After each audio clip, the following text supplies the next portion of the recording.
खुलुमबाय दिनै सानसेनि रादाबखौ फरायदों खिलिखां ब्रह्मआ क'क्राझारनि मोनसे ओनसोलनिनो दाबनै जायगायाव मैदेरनि हरखाब गाग्लोबनाय जाथायाव सानै सुबुङा जिउ खहा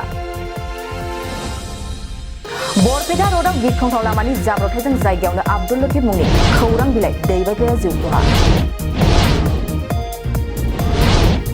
तामुलपुरनि बगाजुलियाव बाथौ हारिमुआरि आरो भेटेनारि कलेज एन्ड हस्पिटालखौ थाबैनो गायसननांगौनि दाबि दैखांदों जनाइनि जामजिं 512 नं राजा लामायाव हरखाब गंनै गारिया मोखांजों मोखां सौग्रावलायदों मिजोरामाव सासे पुलिसा जौफिनानै गावनि सानै लोगोखौनो खास्रि बिस्रि गावथारदों बर'फोरनि गिबि आइजो फुटबलार उपुर्णा नार्जारिया भारतनि आन्डार 20 फुटबल हानजानि केप्टेन महरै सायख'जाबाय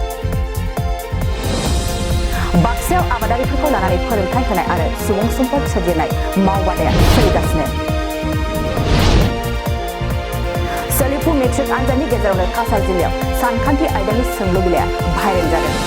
बाक्सा आरो बजालि जिल्लानि सिमायाव थानाय धुमुर फोथाराव गाजा गोमजायै श्री श्री कृष्णजों लोगोसे आबिरनि फोरबो मानिक साहाखौ त्रिपुरानि गोदान गिबि मन्त्रि महरै सायख'बाय आरो फैगौ 8 मार्चआव समायखिराखौ लागोन